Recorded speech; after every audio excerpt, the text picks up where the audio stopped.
Hi hello ನಮಸ್ಕಾರ ಸ್ನೇಹಿತರೆ. ಬಂದಿದ್ದೀನಿ ಮತ್ತೆ ಮತ್ತೊಂದು ಹೊಸ ವಿಡಿಯೋದ ಜೊತೆ ನಿಮ್ಮ ಮುಂದೆ ಬಂದಿದ್ದೀನಿ ಸ್ನೇಹಿತರೆ. ಏನಪ್ಪಾ ಋಣ ಪ್ರತಿಯೊಂದು ಹೋಟೆಲ್ ಮೆಜರ್ಮೆಂಟ್ ಅಲ್ಲೇ ತೋರಿಸ್ಕೊಟ್ರೆ ಮನೇಲಿ ಯಾವ ರೀತಿ ಮಾಡೋದು ಚಟ್ನಿನ ಅನ್ನೋದು ಹೇಳ್ಕೊಡೋ ಇಲ್ವಲ್ಲ. ನೀವು ಕೇಳ್ತೀರಿ ಚಟ್ನಿ ಚಟ್ನಿ ಚಟ್ನಿ ಕೆಂಪು ಚಟ್ನಿ ಯಾವ ರೀತಿ ಮಾಡೋದು ಅನ್ನೋದ ಮನೆಯಲ್ಲಿ ಕೂಡ ನೀವು ಒಂದು ಜಾರಲ್ಲಿ ಏನು ಅಂದ್ರೆ ಮನೇಲಿ ಒಂದು 4 ಜನ ಇರ್ತಾರ ಅಮ್ಮಮ್ಮ ಅಂತ ನನ್ನೊಂದು ಅಂದಾಜು ಟಾರ್ಗೆಟ್ ಇವತ್ತಿನ ಕಲಿಯುಗದಲ್ಲಿ ಅಪ್ಪ ಅಮ್ಮ ಮಕ್ಕಳು ಒಂದಿಬ್ಬರು ಮಕ್ಕಳು ಇರ್ತಾರೆ. ಅದಕ್ಕಿಂತಲೂ ಕಡಿಮೆ ಇರೋರಿದ್ದಾರೆ, ದೊಡ್ಡ ಫ್ಯಾಮಿಲಿ ಕೂಡ ಇದ್ದಾರೆ. ಅದನ್ನೂ ಬೇಕು ಅಂದ್ರೆ ಹೋಟೆಲ್ ಮೆಜರ್ಮೆಂಟ್ ಅಲ್ಲಿ ತೋರ್ಸೋಣ. ಆದರೆ ಇವತ್ತು ನಾವು ಮನೆಯಲ್ಲಿ ಸಿಂಪಲ್ ಆಗಿ ಯಾವ ತರ ರೀತಿ ಕೆಂಪು ಚಟ್ನಿನ ಮಾಡ್ಕೋಬಹುದು, ಇಡ್ಲಿಗಾಗ್ಬೋದು, ದೋಸೆಗಾಗ್ಬೋದು, ಪುರಿಗಾಗ್ಬೋದು, ಎನಿವನ್ಗಾಗ್ಬೋದು. ಯಾವ ರೀತಿ ಮಾಡೋದು ಅನ್ನೋದ ಈ ವಿಡಿಯೋದಲ್ಲಿ ತೋರ್ಸ್ಕೊಳ್ಳೋಣ ಬನ್ನಿ ಸ್ನೇಹಿತರೆ. ಯಾವ ರೀತಿ ಮಾಡ್ತೀವಿ, ಯಾವ ಮೆಜರ್ಮೆಂಟ್ ಬೇಕು ಎಲ್ಲಾನು ಪ್ರತಿಯೊಂದು ತೋರಿಸ್ತಿದೀನಿ, ನೋಡೋಣ ಬನ್ನಿ. ನೋಡಿ ಸ್ನೇಹಿತರೆ, ಯಾವ ರೀತಿ ಮೆಜರ್ಮೆಂಟ್ ಬೇಕು, ಏನೇನ್ ಬೇಕು, ಪದಾರ್ಥಗಳ ನೋಡ್ಕೊಬಿಡಿ ಸ್ನೇಹಿತರೆ. ಮೊದಲಿಗಾಗಿ ನೋಡಿ, ರುಚಿಗೆ ತಕ್ಕಷ್ಟು ಉಪ್ಪು, ಆನಂತರ ಒಂದು 2 ಗೆಡ್ಡೆ ಬೆಳ್ಳುಳ್ಳಿ ತಗೊಂಡಿದ್ದೀವಿ. ನೋಡಿ ಸ್ನೇಹಿತರೆ, ಎಷ್ಟು ಜನ ಇಂಪಾರ್ಟೆಂಟ್ ಏನ್ ಮಾಡಲ್ಲ ಅಂತಂದ್ರೆ ಬೆಲ್ಲ ಮತ್ತೆ ಹುಣಸೆ ಹಣ್ಣು ಎಷ್ಟೋ ಜನ ಯೂಸ್ ಮಾಡಲ್ಲ. ಇದು ತುಂಬಾನೇ ಟೇಸ್ಟ್ ಕೊಡುತ್ತೆ. ಉಪ್ಪು ಹುಳಿ ಖಾರ ಅನ್ನುವ ಹಾಗೆ ಇದು ತುಂಬಾನೇ ಇಂಪಾರ್ಟೆಂಟ್ ಆಗುತ್ತೆ ಸ್ನೇಹಿತರೆ. ನೋಡಿ, ಒಂದು ಒಂದು ಚಿಟಿಕೆ ಒಂದು ಸಣ್ಣದ ಗಾತ್ರದಷ್ಟು ಬೆಲ್ಲ ತಗೊಂಡಿದ್ದೀವಿ, ಕರಿಬೇವು ತಗೊಂಡಿದ್ದೀವಿ, ಕಾಳು ಮೆಣಸು ತಗೊಂಡಿದ್ದೀವಿ. ಆನಂತರ ಸ್ವಲ್ಪ ಹುಣಸೆ ಹಣ್ಣನ್ನು ತೆಗೆದುಕೊಂಡಿದ್ದೀವಿ. ಆನಂತರ ಬೇಡಿಗೆ ಮೆಣಸಿಕಾಯಿ, ಇದು ಕಲರ್ಗಾಗಿ ನಾವು ಬಳಸ್ತೀವಿ. 5 ಮೆಣಸಿಕಾಯಿ ಬಳಸ್ಕೊಳ್ತಾ ಇದ್ದೀವಿ ಮನೆಗಾಗಿ. ಇದನ್ನು ಕೂಡ ಗುಂಟೂರು ಮೆಣಸಿಕಾಯಿ ಅಂತೀವಿ, ಅದನ್ನು ಕೂಡ 5 ಬಳಸ್ಕೊಂಡಿದ್ದೀವಿ ನಾವು.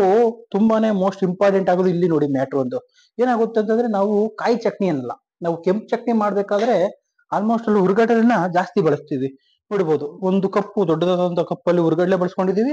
ಆನಂತರ ಕಾಯಿ ಸ್ವಲ್ಪನೇ ಸ್ವಲ್ಪ, ಒಂದು ಸಣ್ಣ ಕಪ್ಪಲ್ಲಿ ಅದರಲ್ಲೂ ಕೂಡ ಒಂದು ಅರ್ಧ ಕಪ್ಪು ಮಾತ್ರನೇ ತಗೊಂಡಿದೀವಿ. ಆನಂತರ ಸ್ವಲ್ಪ ಕೊತ್ತಂಬರಿ ಸೊಪ್ಪು ತಗೊಂಡಿದೀವಿ. ನೋಡ್ಬೋದು ಅಲ್ಲಿ ಕರಿಬೇವು ಸೊಪ್ಪಿದೆ. ಇದನ್ನು ಕೂಡ ನಾವು ಎಲ್ಲಾನು ಒಟ್ಟಿಗಾಗಿ ಚೆನ್ನಾಗಿ ರುಬ್ಕೊಳ್ತೀವಿ ಸ್ನೇಹಿತರೆ. ಏಕೆಂತಂದ್ರೆ ಮೋಸ್ಟ್ ಇಂಪಾರ್ಟೆಂಟ್ ಕೆಂಪು ಚಟ್ನಿ ಹುರ್ಗಡ್ಲೆ ಜಾಸ್ತಿನ ನಾವು ಬಳಸ್ತೀವಿ. ನೋಡ್ಕೊಳ್ಬೋದು ಸ್ನೇಹಿತರೆ, ಹುರ್ಗಡ್ಲೆ ಜಾಸ್ತಿ ಬಳಸ್ತೀವಿ, ಕಾಯಿ ಕಡಿಮೆ ಬಳಸ್ತೀವಿ. ಕಲರ್ಗಾಗಿ ಬ್ಯಾಡಗೆ ಮತ್ತೆ ಗುಂಟೂರು ಬಳಸ್ತೀವಿ. ನೋಡ್ಬೋದು, ಹುಣಸೆ ಹಣ್ಣು ಮೆಣಸು ಯೂಸ್ ಮಾಡ್ತಾ ಇದೀವಿ. ಸಾಸಿವೆ ಇದು ಜೀರಿಗೆ ಬೇಕಾದ್ರೆ ಹಾಕೊಳ್ಬೋದು, ಇಲ್ಲ ಅಂದ್ರೆ ಬೇಡ ಸ್ನೇಹಿತರೆ, ಅದು ಅವಶ್ಯಕತೆ ಇಲ್ಲ. ಮೆಣಸು ಹಾಕೊಳ್ಳಿ, ಸ್ವಲ್ಪ ಬೆಲ್ಲ. ನೋಡಿ ಸ್ನೇಹಿತರೆ, ಮೋಸ್ಟ್ ಇಂಪಾರ್ಟೆಂಟ್ ನಾನು ಹೇಳ್ತಾ ಇದ್ದೀನಿ, ಇನ್ನೊಮ್ಮೆ ಜ್ಞಾಪನ ಮಾಡ್ಕೊಳ್ಳಿ. ಬೆಲ್ಲ ಮತ್ತೆ ಹುಣಸೆ ಹಣ್ಣು ತುಂಬಾ ಇಂಪಾರ್ಟೆಂಟ್ ಆಗುತ್ತೆ, ಬಳಸಿ ಸ್ನೇಹಿತರೆ. ಚಟ್ನಿಗೆ ತುಂಬಾನೇ ತಪ್ಪಿ ಸ್ವಲ್ಪ ಖಾರ ಆಗ್ತು ಅಂತಂದ್ರು ಆ ಹುಳಿ ಮತ್ತೆ ಆ ಸ್ವೀಟು ಮೆಜರ್ಮೆಂಟ್ ನ ಒಂದು ಲೆವೆಲ್ಗೆ ತರುತ್ತೆ ಸ್ನೇಹಿತರೆ.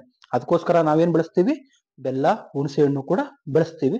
ತುಂಬಾನೇ ಚೆನ್ನಾಗಿ ಬರುತ್ತೆ. ಹೋಟೆಲ್ ಮೆಜರ್ಮೆಂಟ್ ಅಲ್ಲಿ ನೀವು ಎಲ್ಲಾದ್ರೂ ನೋಡ್ಬೋದು, ಯಾವ ವಿಡಿಯೋಗಳೆಲ್ಲ ನೋಡ್ಬೋದು. ಹೋಟೆಲ್ ಮೆಜರ್ಮೆಂಟ್ ಅಲ್ಲಿ ತೋರ್ಸೋದಾದ್ರೆ ಬೆಲ್ಲ ಮತ್ತೆ ಹುಣಸೆ ಹಣ್ಣು ಪ್ರತಿಯೊಬ್ರು ಯೂಸ್ ಮಾಡ್ತಾರೆ ಸ್ನೇಹಿತರೆ. ಇದನ್ನ ನಾವು ಈಗ ನೆಕ್ಸ್ಟ್ ಮಿಕ್ಸಿಗೆ ಹಾಕೊಳ್ಳೋಣ, ಯಾವ ರೀತಿ ರುಬ್ಬೋದು ಕೂಡ ತೋರಿಸೋಣ. ರುಬ್ಬಿಟ್ಟು ಆನಂತರ ಸವಿಯೋಣ ಅದನ್ನ ನಾವು.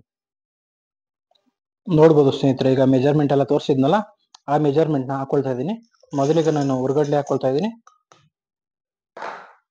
ಆನಂತರ ಕಾಯಿ ತಗೊಂಡಿದ್ನಲ್ಲ, ಕಾಯಿನೂ ಕೂಡ ಹಾಕೊಳ್ತಾ ಇದ್ದೀನಿ. ಕೊತ್ತಂಬರಿ ಸೊಪ್ಪು ಹಾಕೊಳ್ತಾ ಇದ್ದೀನಿ. ಮತ್ತೆ ಪ್ರತಿಯೊಂದು ಈಗೆಲ್ಲ ಮೆಜರ್ಮೆಂಟ್ ತೋರಿಸಿದ್ನಲ್ಲ, ಇದೆಲ್ಲ ಒಟ್ಟಿಗೆನೆ ಹಾಕೊಳ್ತಾ ಇದ್ದೀನಿ.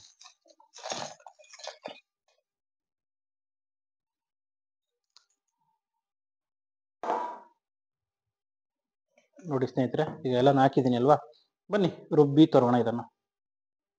ಓಕೆ ಸ್ನೇಹಿತರೆ, ಈಗ ಸ್ವಲ್ಪ ನೀರು ಹಾಕೊಂಡು ರುಬ್ಕೊಳ್ಳೋಣ. ಈಗ ನೋಡಿ, ನಾವು ಜಾಸ್ತಿ ನೀರು ಹಾಕಲ್ಲ, ಸ್ವಲ್ಪ ನೀರು ಹಾಕ್ಬಿಟ್ಟು ರುಬ್ಕೊಳ್ತೀವಿ. ಮತ್ತೆ ಅಲ್ಲ ರುಬ್ತಾನು ಕೂಡ ನೀರು ಬೇಕಾದ್ರೆ ಎಷ್ಟು ಬೇಕಷ್ಟು ಹಾಕೊಳ್ತೀವಿ. ನೋಡಿ, ಹುರ್ಗಡ್ಲೆ ಹಾಕಿರ್ತೀವಲ್ವ, ಜಾಸ್ತಿ ಹುರ್ಗಡ್ಲೆ ಹಾಕಿರ್ತೀವಲ್ವಾ, ನೋಡ್ಬೋದು ಅದು ಏನಾಗುತ್ತೆ, ಸ್ವಲ್ಪ ಅಲ್ಲೇ ಗಟ್ಟಿ ಇರುತ್ತೆ. ಮತ್ತು ಸ್ವಲ್ಪ ಪ್ರಮಾಣ ನೀರು ಮಿಕ್ಸ್ ಮಾಡಿ ಮತ್ತೆ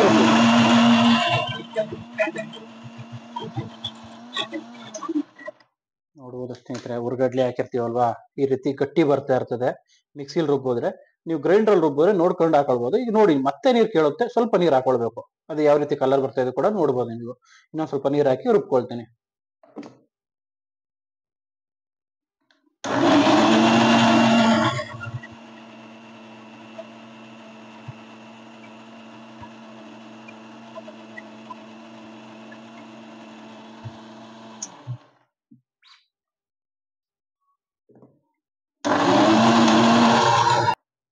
ನೋಡಿ ಸ್ನೇಹಿತರೆ, ಈಗ ಯಾವ ರೀತಿ ರುಬ್ಬಿದೀವಿ ಅನ್ನೋದ ನೋಡ್ಬೋದು. ನೋಡಿ, ಚಟ್ನಿ ಬಂದಿದೆ. ಸಾಕು, ನೈಸ್ ನೋಡ್ಕೊಂಡು ನಿಮ್ಗೆ ಎಷ್ಟು ತರಿ ಬೇಕಾ ನೈಸ್ ಬೇಕಾ ನೋಡ್ಕೊಂಡು ರುಬ್ಕೊಳ್ಳಿ. ಈಗ ನಮ್ಗೆ ಸಾಕು, ಇನ್ನು ರೌಂಡ್ ರುಬ್ಬಿಟ್ಟು ನೋಡಿ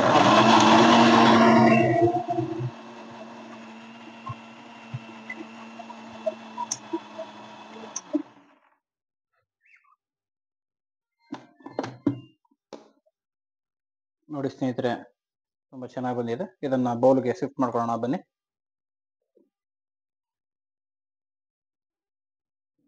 ನೋಡಿ ಸ್ನೇಹಿತರೆ, ಈಗ ಒಂದು ನಾವು ಬೌಲ್ಗೆ ಶಿಫ್ಟ್ ಮಾಡ್ಕೊಂಡಿದ್ದೀವಿ. ಆ ನಂತರ ಚಟ್ನಿ ಎಲ್ಲ ರೆಡಿ ಆಗಿದೆ, ನೋಡ್ಬೋದು. ತುಂಬಾನೇ ಚೆನ್ನಾಗಿದೆ. ಈ ಸಮಯದಲ್ಲಿ ಬೇಕಾದ್ರೆ ನಿಮ್ಗೆ ರುಚಿ ಏನಾದ್ರು ಕಡಿಮೆ ಇತ್ತು ಅಂತಂದಲ್ಲಿ ಸಣ್ಣ ರುಚಿ ಪುಡಿ ಉಪ್ಪು ಅಂತ ಇರುತ್ತಲ್ಲ, ಪುಡಿ ಉಪ್ಪನ್ನ ಹಾಕೊಂಡು ಮಿಕ್ಸ್ ಮಾಡ್ಕೋಬಹುದು ಸ್ನೇಹಿತರೆ. ನೋಡಿ ಎಷ್ಟು ಚೆನ್ನಾಗಿ ಬಂದಿದೆ ಕೆಂಪು ಚಟ್ನಿ.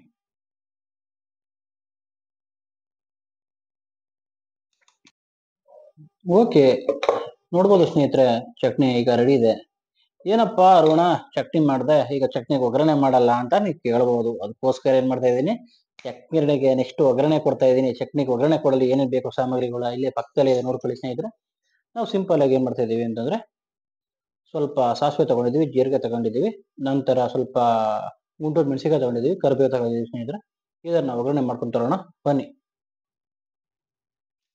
ನೋಡಿ ಸ್ನೇಹಿತರೆ, ಒಗ್ಗರಣೆ ಹಾಕೋಕ್ಕೆ ನಾವು ಪಾತ್ರೆನ ಮಡಿಕೊಂಡಿದ್ದೀವಿ. ಆನಂತರ ಸ್ವಲ್ಪ ಎಣ್ಣೆನ ಚೆನ್ನಾಗಿ ಕಾಯಿಸಿದ್ದೀವಿ. ಕಾಯಿಸಿದ ಮೇಲೆ ಪ್ರತಿಯೊಂದು ಪದಾರ್ಥ ಹಾಕಿದ್ವಲ್ಲ, ಹಾಕಿ ಸ್ವಲ್ಪ ಇಷ್ಟೇ ಸ್ನೇಹಿತರೆ, ಸ್ವಲ್ಪ ಈ ಥರ ಆಡಿಸಿದ ನಂತರ ನೋಡ್ಬೋದು, ಈ ರೀತಿ ಆಡಿಸುವ ಘಮ ಘಮ ಅನ್ನುತ್ತೈತೆ. ಅನಂತರ ಕಾದಿದ್ದ ಎಣ್ಣೆಯನ್ನ ಈಗ ನಾವು ಚಟ್ನಿಗೆ ಸರ್ವ್ ಮಾಡ್ಕೊಳ್ಳೋಣ.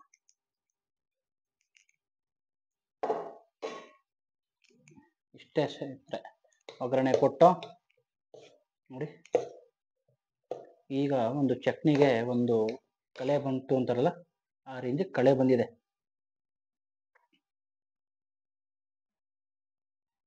ನೋಡಿ ಸ್ನೇಹಿತರೆ, ಈಗ ಒಗ್ಗರಣೆ ಕೊಟ್ಟಿದ್ದೀವಿ ಚಟ್ನಿಗೆ. ಈಗ ನೆಕ್ಸ್ಟ್ ಏನ್ ಮಾಡ್ತೀವಿ, ತಟ್ಟೆಗೆ ಹಾಕೊಂಡು ಬಡಿತಿರದೆ. ಏನಪ್ಪಾ ಅರುಣ, ಚಟ್ನಿ ತೋರಿಸ್ತಾ, ಚಟ್ನಿಗೆ ಏನು ಬೇಡವಾ ಅಂತ ನೀವು ಕೇಳ್ಬೋದು ಸ್ನೇಹಿತರೆ. ಕೇಳೋಕ್ ಮುಂಚೆನೆ ನಾವು ತಟ್ಟೆ ಇಡ್ಲಿನ ರೆಡಿ ಮಾಡ್ಕೊಂಡಿದ್ದೀವಿ. ನಮ್ಮ ಹೋಟ್ಲಲ್ಲಿ ಆಲ್ರೆಡಿ ರೆಡಿ ಇತ್ತು. ರೆಡಿ ಇರುವಂತ ತಟ್ಟೆ ಇಡ್ಲಿನ ತಗೊಂಡಿದ್ದೀವಿ. ಆನಂತರ ಈಗ ನಾವೇನ್ ಮಾಡ್ತೀವಿ ನೋಡ್ಬೋದು ಸ್ನೇಹಿತರೆ, ನಾವು ರೆಡಿ ಮಾಡ್ಕೊಂಡಿರೋಂಥ ಕೆಂಪು ಚಟ್ನಿ ವಿತ್ ಒಗ್ಗರಣೆ ಸೇರಿಸಿ ಯಾಕಂದ್ರೆ ಚಟ್ನಿ ನೋಡ್ಬೋದು ಸ್ನೇಹಿತರೆ, ಈಗ ಯಾವ ರೀತಿ ರೆಡಿ ಆಗಿದೆ ಅನ್ನೋದಾ ನೋಡಿ. ಇಡ್ಲಿಗೆ ಯಾವ ರೀತಿ ಕೆಂಪು ಚಟ್ನಿ ತುಂಬಾ ಚೆನ್ನಾಗಿ ಸೆಟ್ ಆಗಿದೆ ಅಂದ್ರೆ ತುಂಬಾ ಸೂಪರ್ ಸೆಟ್ ಆಗಿದೆ ಸ್ನೇಹಿತರೆ. ಈಗ ಇದನ್ನ ನಾವು ಸವಿಯೋಣ ಬನ್ನಿ. ನೋಡ್ಬೋದು ಸ್ನೇಹಿತರೆ, ತಟ್ಟೆ ಇಡ್ಲಿ ಎಷ್ಟು ಸ್ಮೂತ್ ಆಗಿದೆ. ನೆಕ್ಸ್ಟ್ ಇನ್ನೊಂದು 2-3 ಡೇಸ್ ಅಲ್ಲಿ ತಟ್ಟೆ ಇಡ್ಲಿ ವಿಡಿಯೋನ ಮಾಡ್ತೀನಿ. ಅಲ್ಲಿ ಗಂಟ ವೇಟ್ ಮಾಡಿ ಸ್ನೇಹಿತರೆ. ನೋಡ್ಬೋದು ತುಂಬಾ ಚೆನ್ನಾಗಿ ಬಂದಿದೆ.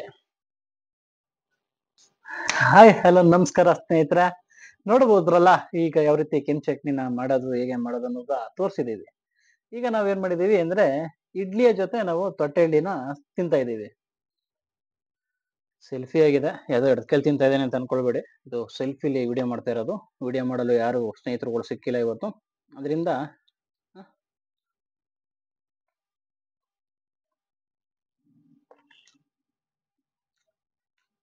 ಚಟ್ನಿ ನಿಮಗೆ ಸಾಗು ಇದ್ರೆ ಸಾಗು ಕೂಡ ತಿನ್ಬೋದು.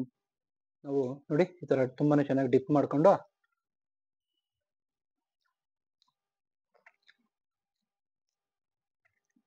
ಓಕೆ ಸ್ನೇಹಿತರೆ, ನಮಗಂತೂ ಇಷ್ಟ ಆಗಿದೆ ಚಟ್ನಿ.